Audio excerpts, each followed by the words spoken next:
So again, our series is on our theme of loving your neighbor. We've talked about a lot of different aspects of what that verse, what that command, not that suggestion, rather that command is for our lives. How do we take what God has commanded us to do and practically put that into our lives? How do we become people who truly love our neighbors, right? We understand, going way back even to the Good Samaritan story, that the question really isn't who's my neighbor, but the question is on us. Am I being a neighbor? Today we're going to talk about love and hospitality, right? Opening our homes, opening our schedules, opening our lives. So when we use the phrase hospitality, when you hear the word hospitality, what is that, generally speaking, what does that word mean to you? Friendly. Okay. Welcoming, friendly. What else? Caring. Sorry? Caring. Caring. Okay. Meeting needs. Meeting needs. Good. Yeah, it seemed like the first few were almost like character traits, right? Right? We're needing, or we're caring, we're loving, right? We're compassionate. Sharing, meeting needs. These are more action related. What else? Anything else come to mind when you think about hospitality? Friendship. Okay, great. We want somebody that wasn't your friend in your house, so. Yeah, right. Okay. Grace. Huh? It might. Just considering how the Jewish people in that culture, strangers coming through, share, do hospitality. Uh-oh. You're getting into our business now. What else was said? Grace? I said grace And how so? because it's giving. It's back and forth. Yeah. Okay. I like it. I think we've covered, generally speaking, a broad range of the idea of hospitality. One thing we know for sure is that hospitality is more than entertaining, right? When we hear the word hospitality, we often think about, got to get my house clean. I'm preparing a meal, right? I'm polishing the presentation that I'm going to make in some way as part of my hospitality. There's nothing wrong with that. Matter of fact, I can think back many times, and it makes me almost break out in a cold sweat, of times when Samantha and I are preparing to have folks over to the house, and you're like, okay, take all of this stuff and put it in this room and close the door, right? See, I'm reading your book there. When we think about that, it's about the presentation that we make. Nothing wrong with that. We want to present. We want to be hospitable in a way. You don't want people to come in and there's laundry all over the couch, right? But biblical hospitality is not about impressing our guests. It's about welcoming people. Welcoming people. It is actually, I believe, one of the most practical and powerful expressions of what you and I have discussed as neighbor love. Basically, what it says is, you're not an interruption to my life. You are wanted as part of my life. We're in a culture that's marked by busyness. Right? That'll preach. Busy, busy, busy, busy. We're also marked as a culture of isolation. What do I mean by that? Well, during the day, we're all out with the rest of the ants of humanity, scurrying about, doing everything, trying to avoid Airport Boulevard best we can, trying to go and to do and all of the things that are on our calendars. And when we get to the end of the day, whenever it is, we go to our little cocoon and we shut ourselves in. And there we are. Until tomorrow, when we scurry about with the ants again. So in that culture that we live in today, the idea of hospitality can become almost a radical way of thinking. Turn over to Romans chapter 12, please, as we begin. And if you would, please, I need someone to be courageous and bold and read verses 9 through 13, please, of Romans chapter 12. Romans 12, verse 9. Let love be without hypocrisy. Abhor what is evil, cling to what is good. Be kindly affectionate to one another with brotherly love, and honor, giving preference to one another. Not lagging in diligent, fervent in spirit, serving the Lord. Rejoicing in hope, patient in tribulation, continuing steadfastly in prayer, distributing to the needs of the saints, given to hospitality. Thank you. And you know what's interesting, as I read that, there's so much there. Like there is so much there. I think in the future we may have a series on those verses alone. It's unbelievable. Thank you. Paul writes here that our love has to be genuine, right? We're trying to wrap this into the whole ecosystem of being hospitable. Our love, our care for people, it must come from a genuine place. Then he moves immediately from a statement into action, right? He says, contribute to the needs of the saints. Then he says something really powerful. Seek to show hospitality. Now, notice there that Paul does not list hospitality as a personality trait. Honestly, he doesn't do that. He lists it as a command. Seek to show hospitality. That Greek word there implies that we are pursuing, right? It's the same word that we use when you say, seek first the kingdom of God and his righteousness, right? This pursuit that we have, the same frame of reference when we're taught to seek, right? Righteousness, have that hunger and thirst for righteousness. It is a pursuit that we're called to have. Hospitality is not accidental. It's not, we can do it as a reaction to a need we see, but our mindset of hospitality has to be very, and here's this word again, intentional. It has to be intentional. Like, we don't wait until the house is perfect, until my schedule is clear, until my budget can handle it. We pursue it. We seek to show hospitality. That means it is eyes wide open to see the needs, right? Someone, I think Chris mentioned meeting the needs. We see a need because we have eyes wide open because we're seeking to be that kind of person. Yes, ma'am. Would that be like,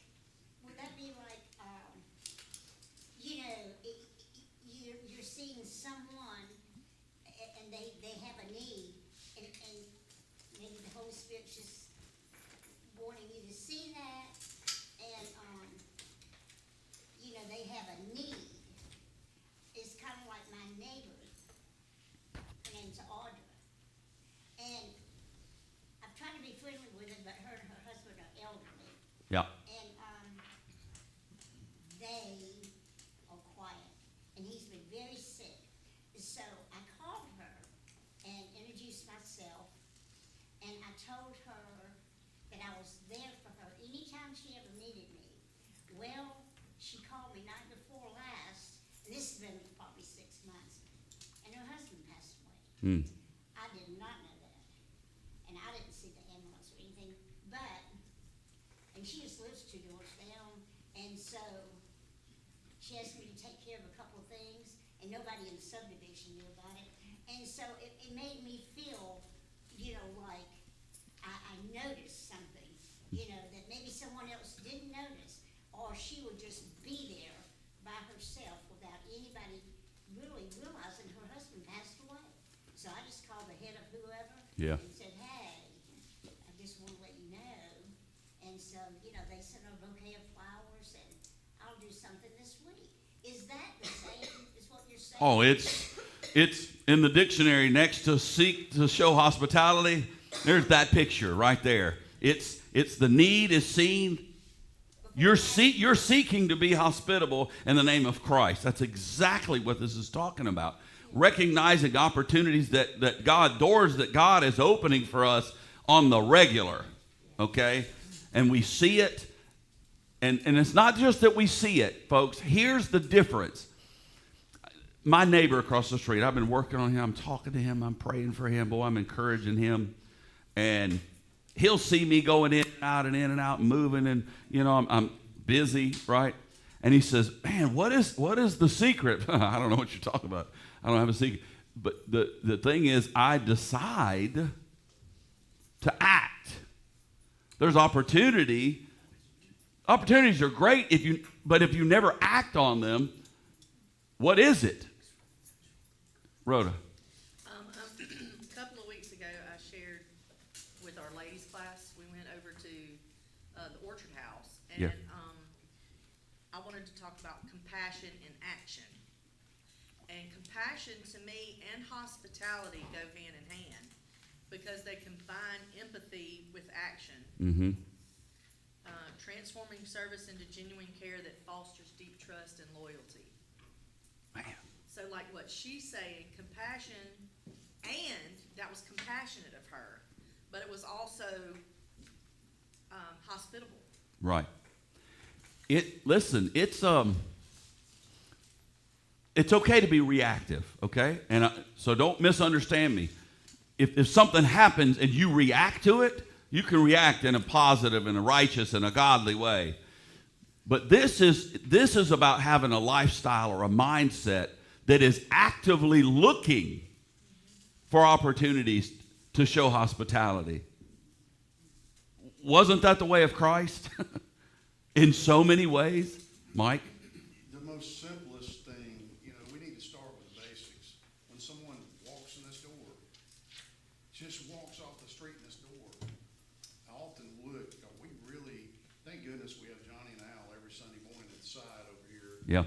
Because, we couldn't ask for a better ambassador than Johnny smiling at folks and shaking their hand and welcoming them. But when I visit, which is not often able to go to other places, back in the fall, we went, actually twice this year, we went to a little church in Selma that 25 years ago, the last time I went, they were thriving and they appear to be dying right now. They said since COVID, but walked in, the only person spoke to me before Bible class was the same elder that spoke to me the last time I was there 25 years ago, and sat down, and just, it was the weirdest thing. And I don't remember the Lord's church. What if they didn't know I was? Yeah.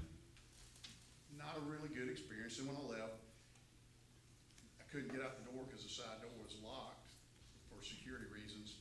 And a lady ran over there and had a key and opened it for me, and she spoke to me. But, I just hope somebody don't have that experience coming here. I don't think that. Right. But that's the simplest thing we can do. They're already here. Yes. We're very comfortable with each other. Yes. 2 weeks ago, I went to the Madison congregation, the largest congregation of the Church of Christ in the state of Alabama, as far as I know. And there were Timothy, myself, and Keith Rowell walked in. I'm sure 3 men coming together looks kind of funny, but the security guys are kind of like nodding their head as we go by. And the guy that invited us to go ran up to me and shook my hand, but it was still, again, it was just everybody was shaking hands with each other, but as a visitor. And then the preacher spotted me. He knew me. He came over and spoke. But Yeah. we're just, I'm a member of the Lord's church. Well, how do they treat an outsider? How do you feel when you go in a place like that? That's where we start. Yeah. That's a low-hanging fruit. Yeah, the thing is, we have, unfortunately, we have knowledge and history of occurrences that have happened where people have walked in and were not treated as God would have them to be treated, and they never came back. And they made a choice, and they pointed it. Now, again, that's between them and God. You can't blame God for what humans do, because humans will let you down on the regular. I don't know why I'm saying that today a lot, but the impact that small kindness can bring. And that really relates actually a lot towards last week's lesson. We were talking about how we love each other, not only just for the visitors walking in the door, but how do we communicate one with another? And we'll talk about that on the backside of the lesson today. George? But yes, Chris. I cheated and I used ChatGPT. Attaboy. And it just has, it says hospitality as a skill set. At a behavioral level, hospitality involves emotional intelligence, which we've addressed here, situational awareness, conflict de-escalation, Yep. anticipatory service, and then precision in communication. Hmm. And then the last thing, it says service is what you do, hospitality is how you make people feel. Just thought Yeah. that was a really concise. Yep. And here's the main point, and all of those things are going to fall right in line. The number one point I needed to make in this moment was that we have to go after it, right? We have to desire it. We have to seek it. We have to be of a mind to look, Lorraine, for those opportunities to show hospitality. Why? Why is it that it's not that, oh, okay, if somebody comes up to me or if I make a plan to do something for somebody or whatever. Why? This mindset that we need to have is simply because we are ambassadors of Christ. We are a reflection of Christ. And ultimately, because of the purpose that we have as humans, which is to follow the guidance that the Lord left us with the Great Commission, to spread the gospel, there's no better way. There's no better way than hospitality evangelism. Turn to Acts chapter 2, please. We're going to read verses 42 through 47, if someone would, please. What was that scripture again, please? Acts 2, 42 through 47.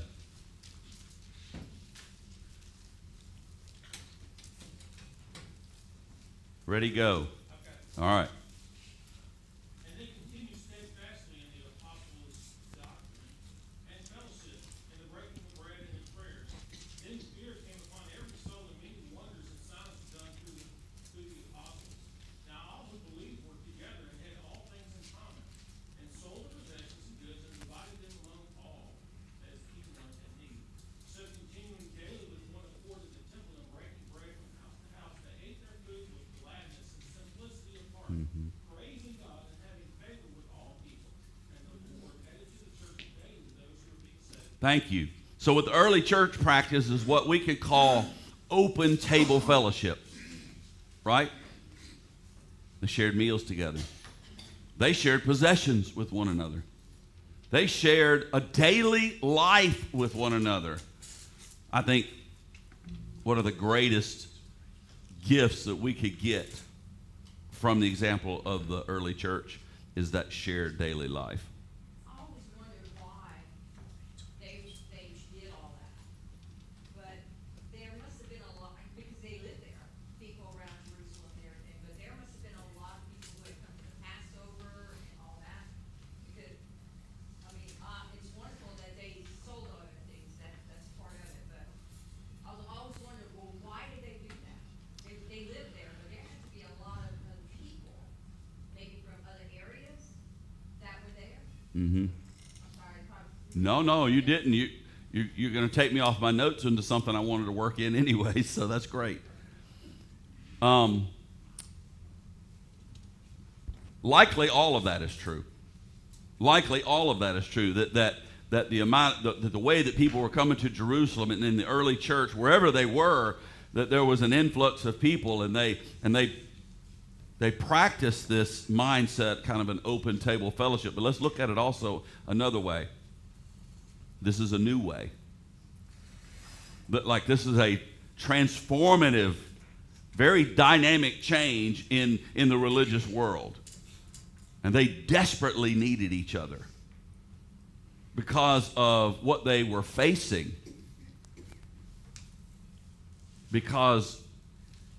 And the reason I believe that the world was turned upside down, started with 12, went to thousands and thousands upon thousands, and the Bible says that the world was turned upside down, is because they had something to tell that had never been told before. They had something to share that had never been shared before. They had something that they could hold on to that was never even in their minds before, and that was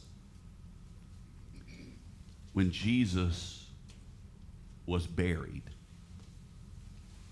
When Jesus was buried after he died, what was also buried were all of the things that separated those people from God. There's a song that we're learning and singing on Wednesday night class, is that he buried my past so I'm not going back. That is not something that people under the law could ever benefit from. It's not something that would make sense to them. There was no personal gratification. There was nothing personal for them under the law that he felt anything like this.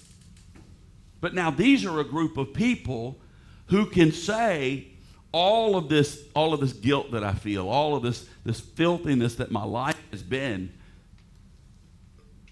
even like people like Saul, right? He said, man, those things were buried with Christ. So I don't have to dig them up anymore. I don't have to go after it anymore. That's a jewel worth sharing. That's the kind of thing that you would want to sit around and talk about with fellow Christians.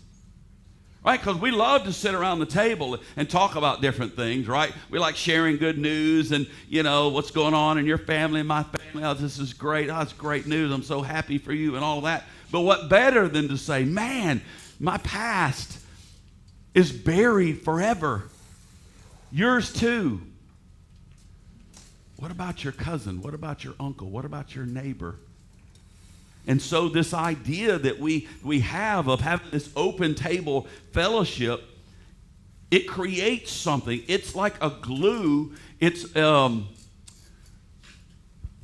cultivating things like unity, like joy. And as we saw in the early church, it was things like growth, significant growth. Verse 47 says, and the Lord added to their number. At the end of that happened. Why? It's because growth followed community. The community was there. It was thriving. It was being cultivated on a regular, daily basis by the meals they shared, the fellowship they had together, the worship they had together, the meeting of needs that they did for one another. That's why they were part of their daily lives. Because the Lord knew better than we. His ways are higher than my ways. His plans are greater than my plans. He knew that a body of people who could cultivate this type of unity and growth and love and compassion, that would be infectious. We know infections spread. These are the good kind. And he brought the best kind. You see, evangelism and hospitality are so closely connected. That's why preachers love to talk about this topic of friendship evangelism. It's because the hospitality that we have between those that we have gotten to know builds us into a relationship that opens the door. And if I'm being Lorraine and I'm seeking hospitality, I see it and I act on it. The next point that brings us to is that, and while I'm saying that, you turn to Hebrews 13, please. It's just going to be 1 and 2. Hospitality can be used as a ministry to strangers. All right? Who can read verses 1 and 2 of Hebrews 13, please? Okay. Let brotherly love continue. Do not neglect to show hospitality to strangers, for thereby some have entertained angels unaware. All right, so we're not going to spend any time on the angels unaware, because that's a whole cool class we could have. But what we are going to talk about is this topic of do not show no, sorry, do not neglect to show hospitality to strangers. You know, I think it was brought up in the ancient world, travelers depended on homes as their shelter. But I believe this command applies to you and me today. Our hospitality can't be limited to our friends, can't be limited to our family. It extends to those outside of what we've established as our circle, right? Our normal circle. Something we can reflect on this morning. I wrote this question to figure out how best to say it. Who would never enter our home unless we invited them?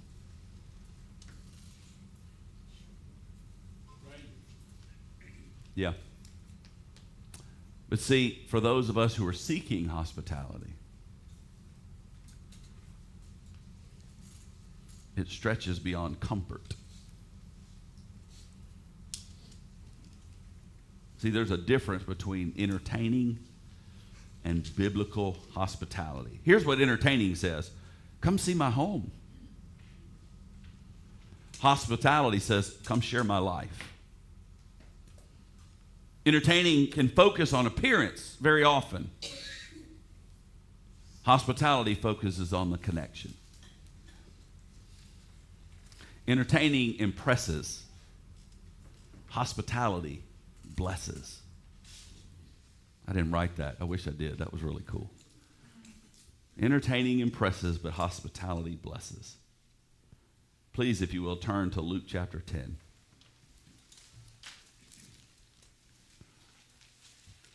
I think there's a lot of lessons in what we're about to read here in verses 38 through 42. Yep. Luke 10, 38 to 42. Someone, please. I'll read it, George. Now as they went on their way, Jesus entered a village, and a woman named Martha welcomed him into her house. And she had a sister called Mary, who sat at the Lord's feet and listened to his teaching. But Martha was distracted with much serving. And she went up to him and said, Lord, do you not care that my sister has left me to serve alone? Tell her then to help me. But the Lord answered her, Martha, Martha, you are anxious and troubled about many things, but one thing is necessary. Mary has chosen the good portion, which will not be taken away from her. Thank you. Martha welcomed Jesus, right? She did. She welcomed him. But she became distracted by her preparation, by her desire to make everything just right. Nothing wrong with it in principle, but she became distracted from the purpose of the visit. Mary sat at his feet. The lesson's not that preparation is wrong. That's not the lesson at all. The lesson for me and you is that presence matters more than perfection. Presence matters more. It's kind of like a conversation about this stupid thing right here. And I call it stupid because it makes us that way. I saw a video, a guy talk recently. He said, he's a little experiment. Let's say that you go out to eat with somebody, just you and somebody else. Could be a spouse, could be a sibling, a friend, somebody that you want to spend a little time with. And you sit down across from one another in the booth or the table at the restaurant, and as you're talking to the waiter or whatever, one of you is on your phone. What does that feel like? Well, the guy said, well, it feels like that we're not really engaged. We're not really connected in this. All right, we're just two people sharing some space at a restaurant. Okay? All right, so let's say what if we're sitting there at the table and the phone is on the table. We're talking, but every time I get a burnt, your eyes are down here. What is that saying? It's saying that what's happening right here is really more important than what's happening right here. Or what if you sit down and you take this and you put it down and you put it away? What does it say? It says that this is more important. Right? These are lessons that George needs to hear. our presence matters so much. Our attention matters. One of the things that if I could snap my fingers and if I had a choice besides wait, that I would want to change is that when I'm engaged with someone that I am completely oblivious to what's going on around me. So far I'm not that way. I'm talking to somebody, I really am trying to engage with them, but my eyes are over here because I catch this and I see this. It's like this fear of missing out. And that person doesn't deserve that. They deserve my presence, my undivided attention. I think speaking to the women here, that it's so easy to be a Martha. I did a lesson one time on, am I Martha or Mary? Wow. And I used as the example of Christmas that my family had. And well, I just wanted everything to be perfect. I even bought Christmas dishes, I prepared extra special food, and, I was just back and forth. And we had some guests that year. And I was miserable. And what hurt the most is that Michelle was miserable Yeah, because she was trying to help me. yeah. So I get what you said. I always thought I was a Mary, but then I realized I was a Martha. And so to the ladies here, what you're saying is so right. And now you know what? We eat on paper plates. We don't cook big meals. Let's go. We enjoy each other. We play games and stuff like that. Yeah. It's so different. My mother-in-law was an incredible woman. Godly, giving. She was so compassionate to her family. But one of the things that I saw early on is when it was, when the Presleys would get together 17 times a year, whatever it was a feast for 30, And for Thanksgiving or Christmas, she'll be up half the night cooking and getting everything ready. Let's say we're going to eat at 2 o'clock. She's working until about 11 o'clock getting everything ready. And then when it's time to eat, she's actually laying down taking a nap because she's so exhausted. I hated that. This food means nothing to me. I mean, I may be looking like it's not true, but the time, that relationship was much more valuable to me than having 16 different items on the table. Hospitality should not create stress that overshadows joy. We need to remember that here. Okay? We need to remember that here. This place, look, everything that we do and set up and have, it's beautiful. And the effort is so appreciated. But it is not most important. Most important thing is that we're sharing this time together. That we are together.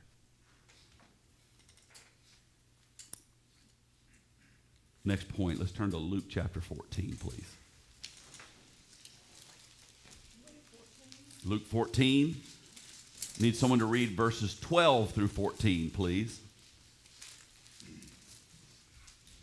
He also said to the one who had invited him, when you give a lunch or a dinner, don't invite your friend or your brothers or sisters, your relatives or your rich neighbors, because they might invite you back, and you would be rapid or repaid. On the contrary, when you host a banquet, invite those who are poor, maimed, lame, or blind, and you will be blessed because they cannot repay you. And you will be repaid at the resurrection of the righteous. Yeah, we had that verse before a few weeks ago. You will be repaid at the resurrection of the righteous. You know what's interesting is this point is really entitled Loving Without Reciprocity. It's interesting. Jesus commands, invite the poor, the crippled, the lame, and the blind. That means that hospitality becomes very powerful when we cross social lines, when we welcome those who cannot repay, who cannot in turn give us the same type of hospitality. And by doing that, it removes barriers that exist in our world, in our communities, and yes, even in our churches. Neighbor love reaches beyond convenience. I remember when we originally added, now this is, don't shoot me now. Remember when we added this little fellowship time between Bible class and our worship service? It's been incredible. Right? I think there's a lot of positives to it. The idea behind it is that we know statistically that most people, after the closing prayer, they visit with people that sit within about 20 foot of them. That's just kind of the way it works, right? Unless you have somebody in mind I need to talk to and go across the auditorium, it's usually you're doing this thing and you're talking to those people. That's just the way it works. This time that we're going to go into here in a few minutes was created for us to mix that up a little bit, for us to have the opportunity to speak to people that maybe we don't see on a regular basis after worship, right? We're limited time. Everybody's got a plan. You got to go there. We got this. Get out. And you don't get to see everybody. That's the concept. That's the hope of this. There are times when it seems, I'll be just completely transparent with you, there are times when it seems like what we actually have created are pods of people that are with the same people every Sunday. That was not why this was done. There's nothing wrong with the fellowship that you have with these people, that you have with the same people every Sunday. But my encouragement to you would be, like, if you're going to go in there and have sausage balls and a piece of cake and half of a donut, a couple strawberries, then when you walk out this door, come and sit with somebody that you don't normally sit with. Who is your brother or your sister in Christ? Who we are called to be hospitable with. Who we are called to get to know, to grow to love even more. Makes us stronger. That's what this fellowship time was actually created in the hopes to do. Just an encouragement. Yep. One of the things we need to understand in all of this, and this subject kind of comes up in every lesson, I think, is that hospitality, or whatever the phrase is, or the subject of the week is, requires sacrifice. I think everything that we've talked about thus far, every week, is like, whatever that is, requires sacrifice. Forgiveness requires sacrifice. Hospitality requires sacrifice. It costs us our time. It costs us our privacy. It can cost us our comfort. It costs us our energy. 1 Peter 4:10, though, Scripture reminds us, as each has received a gift, use it to serve one another. So what is it then? What is hospitality? Hospitality is stewardship. Think about that now. Hospitality is stewardship. Your home is not just property. Okay? Your home is not just your property. It is a tool for your ministry. We understand that? Because as stewards of what God has blessed us with, we are called to use what we have been given, what we have been blessed with, to bless other people. Not just with our giving, not just with our money, but with our homes. There are some barriers that we deal with that get in the way of us being people full of hospitality, those that are seeking hospitality. It may be busyness, right? We talked about that one. That one's a barrier in every single lesson that we do on this subject of loving your neighbor. It's this, we have no time, right? That's what we said. We have no time. Barriers to hospitality, busyness.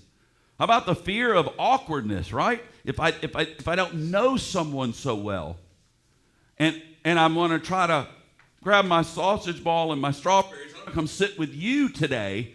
Maybe it's going to feel awkward because we've never spent time together. We really don't know each other. And so there's a barrier that might exist. Perfectionism, that's in this idea that, my house, get people over here, I got to make sure this place is ready. We have these excuses that we make as because I'm an introvert. right? And here's the dangerous barrier. Here's the dangerous barrier that I hope doesn't exist. Desire or apathy. Right? I have to make sure I'm not that guy. That I actually do care about every member of the Azalea City Church of Christ. I have a desire for spiritual, emotional, physical, financial success of every member of this congregation. I've got to care. Now, let's make some clarifications, okay? So we don't leave anything unsaid. Hospitality does not require a large home or an elaborate meal or an extroverted personality. Doesn't require that. It requires willingness. Even coffee at a kitchen table can build kingdom connections. So when we have this idea of, seeking hospitality, then that really can turn into hospitality as evangelism. Because the world, how they react to us sometimes. Some people in the world distrust institutions because they don't understand it. They avoid formal invitations. They hesitate to attend a church, but they will accept a dinner or a conversation and possibly the building of a relationship. I remember there was a time, and I didn't know this existed. They told me at Central when the elders decided, and they had Brother Larry cut down a bunch of trees out in front of the church building, cut down like 30 of those jokers, and there's still a lot of them there. And what he said is that we need to be a little more welcoming, so we're not just those crazy people behind the trees. I didn't know that that's what Sarah Lynn thought of the church over there, but it was something that was said several times. We can't be those people.